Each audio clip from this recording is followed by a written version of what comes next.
Hey, salut tout le monde, on se retrouve pour une nouvelle vidéo. Ça sera une vidéo, je sais pas si c'est une story time ou quelque chose comme ça, parce que je vous explique un peu, bon, vous allez voir dans le titre ce que je vais vous raconter. Du coup, voilà, je vais vous mettre directement dans le...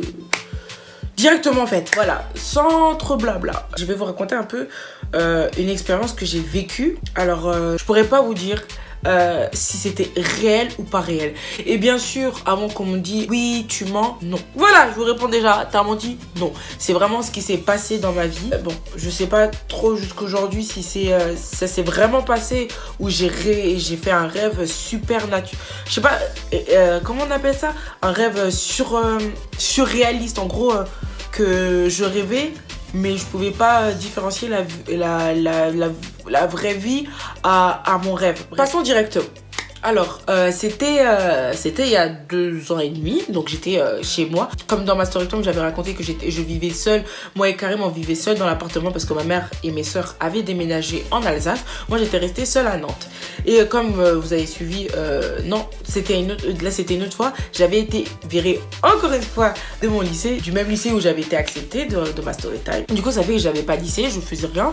Du coup, je restais chez moi, je dormais, voilà, j'allais voir mes copines, j'attendais Karim, voilà. C'était un matin, donc c'était un lundi, je me souviens, parce que on avait passé le week-end à regarder la télé, parce que je me souvenais, il faisait pas très beau. Du coup, on était resté tout le week-end à la maison, on regardait la télé. Je me souviens, on regardait le catch, parce que c'était la période où je kiffais la WWE. Je sais pas si vous vous souvenez, le truc à l'époque et ça, avec John Cena, l'Undertaker et tout, des trucs comme ça. Bref, j'étais à fond dedans. Du coup, je me souviens, on avait regardé un replay à la télé le dimanche soir et on était partis se coucher. Et je me souviens, j'avais laissé mon téléphone en charge au salon parce que j'étais fatiguée, j'avais la flemme de le récupérer. Du coup, j'ai laissé mon téléphone en charge au salon. Retenez bien cette phrase, je m'en souviens, vraiment, je peux vous dire que je m'en souviens encore, j'avais laissé mon téléphone chargé au salon. Donc bref, on dort, on passe la nuit ensemble et tout ça. Et bref, le lendemain, il se lève, il va à l'école quoi. Après bref, là ça devient un peu compliqué à expliquer. Donc il se lève, moi je dormais encore, donc il s'est levé, il a fait sa douche et tout. Et là je dormais à moitié, bon j'entendais un peu les bruits, mais voilà, j'étais en demi-sommeil. Et après il est venu, il m'a fait un bisou, il m'a dit bref, vas-y à ce soir. Et du coup bah vas-y, moi je laisse partir, j'étais restée que dans le lit, je m'étais toujours pas levée. Hein. Et après, je sais pas si je me suis rendormie. C'est ça le problème, parce qu'en fait j'ai voulu me rendormir et d'un coup j'étais couchée.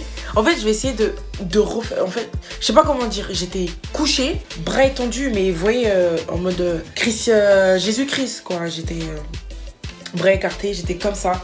Je ne pouvais plus bouger. Quand je vous dis que je ne pouvais plus bouger, je ne pouvais plus bouger. Je sentais un poids sur moi. Je n'arrivais plus à respirer. La seule chose que je pouvais faire, c'est regarder autour de moi. Je voulais tellement crier. Je fais pourquoi je bouge pas, je voulais bouger, je voulais tout faire, je n'y arrivais pas. Là vous allez me dire oui mais t'as vécu une paralysie du sommeil, peut-être, mais c'est ce qui arrive qui est encore plus compliqué. J'avais envie de crier, j'avais besoin d'aide, j'avais envie d'appeler à l'aide. La première personne que j'ai pensé, je me suis dit bon peut-être Karim il va m'entendre parce qu'il vient juste de partir, il est peut-être en bas et il va peut-être revenir.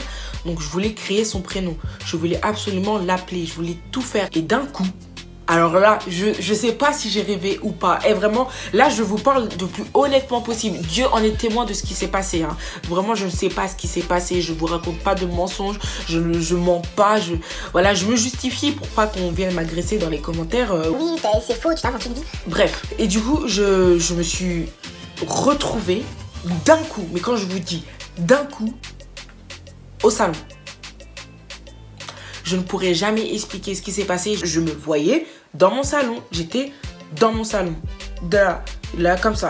Et la première chose que j'ai fait, j'ai pas compris en fait qu'est-ce que je faisais dans mon salon. J'ai pris directement mon téléphone et j'ai voulu appeler Karim. Je suis allée dans l'application appel, vous voyez, pour appeler. D'un coup, je me retrouve dans mon lit. Encore, j'arrive plus à bouger, j'arrive plus à crier, j'arrive plus à rien faire. Et là encore la fois, je me dis, faut que j'appelle Karim. Je me retrouve encore au salon. Je compose le numéro. Bam, je me retrouve encore dans ma chambre. Et là, je commence à prier. Je prie. Mais en fait, j'étais en train de vivre deux chose. Bref, je sais pas ce qui s'est passé. Bref, j'étais en train de vivre à deux endroits en même temps. J'étais dans mon lit et d'un coup dans le salon. Dans mon lit, d'un coup dans le salon. Et j'ai dit, cette fois j'appelle Karim. Je compose le numéro. J'appuie sur le bouton appel. Ça allait sonner et là je me retrouve encore dans mon lit. Et là d'un coup, j'ai pas appelé Karim. J'ai appelé Dieu. J'ai dit, Dieu, délivre-moi. Et je vous jure, hein, je vous le jure sur Dieu tout-puissant qui m'entend et qui est témoin de ce que je suis en train de vous raconter maintenant. Voilà. Mais en fait, je sais pas en fait, parce que c'est tellement irréel. J'ai dit, Dieu puissant, délivre-moi. Je vous jure que d'un coup, j'ai fermé les yeux et j'ai rouvert les yeux et je pouvais bouger, je pouvais tout faire. J'ai crié, j'arrivais à crier. Et au moment où je me lève pour appeler Karim, mon téléphone était à côté de moi. Enfin, il était par terre à côté de moi. Je sais pas ce qui s'est passé. Je sais pas si j'ai rêvé. Karim avait ramené mon téléphone avant. Je pourrais pas vous dire. Mais je me souviens que mon téléphone était au salon, en train de charger sur la table basse. Moi, il n'y avait pas de téléphone. J'avais rien du tout. Et au moment où je déverrouille mon téléphone, je voulais appeler Karim pour lui dire, Théo, rentre. Je veux pas rester toute seule. Devinez qu'est-ce qu'il y avait sur mon téléphone. Il y avait le numéro de Karim. Vous allez me dire, oui, pourquoi j'ai composé le numéro? Parce que c'était mon nouveau téléphone, j'avais pas encore enregistré les contacts. Du coup, j'avais dû composer le numéro avant qu'on me dise, ouais, blablabla. Bref, voilà le numéro de Karim composé. Voilà, il est affiché, il fallait juste appuyer sur le bouton appel et t'appeler. Et c'était Karim que j'appelais. Et je comprenais pas parce que hier, la veille, j'étais pas sur appel. Je me souviens, j'étais pas sur appel, j'étais sur Snap. J'ai verrouillé directement sur Snap et je suis partie me coucher. Du coup, je sais pas si Karim cherchait son téléphone. Il a pris mon téléphone. Je sais pas, je pourrais pas jamais vous donner des explications. Jusqu'aujourd'hui, en fait, quand je vous parle, je me revois en fait la scène, je me revois. Je me revois quand j'arrivais plus à respirer, je me revois que j'arrivais plus à bouger. La sensation en fait comme si mon poids était multiplié par 10 et que tout était lourd, tout était... Je sentais, je sais pas comment dire. Au début, je pensais que c'était aussi la paralysie du sommeil, mais en fait, le fait que je me retrouve aussi dans le salon, que je me retrouve dans la chambre, d'un coup, peut-être en même temps, je dormais. Du coup, j'ai tellement rêvé de vouloir parler d'appeler Karim, que mon cerveau, en fait, il a joué un tour où je sais pas, je pourrais pas vous dire. Bref, donc, dites-moi en commentaire si aussi des expériences comme ça, paranormales ou surnaturelles ou tous les trucs comme ça, vous est déjà arrivé pour que je me sente moins seule aussi, pour que si une personne a une explication à ce qui s'est passé, dites-le moi, parce que j'ai pas envie d'être folle. J'ai pas envie d'être folle, parce que je vous jure, ça fait 2 ans que je n'ai toujours pas d'explication et je me suis dit, bah écoute Agnès, comme tu commences à avoir une petite communauté, il y a beaucoup de personnes qui sont peut-être expérimentées, qui ont de l'expérience quand on se truc comme ça, ils connaissent un peu, ils ont déjà vécu des choses comme ça. Demande-leur, parce qu'au début je n'osais pas trop en parler, parce que je me suis dit, peut-être ils vont me prendre pour une folle, je sais pas quoi, ils vont dire mais qu'est-ce qu'ils racontent et tout, mais là je me suis dit, il y a de tout et de tout, donc voilà. Bref, j'espère que cette vidéo vous aura plu, ne vous aura pas fait trop peur. On se retrouve pour une nouvelle vidéo très prochainement. N'oubliez pas de vous abonner, de liker la vidéo, de laisser des petits commentaires et bien sûr de partager. C'est le plus important. Voilà. Abonnez-vous, partagez tout.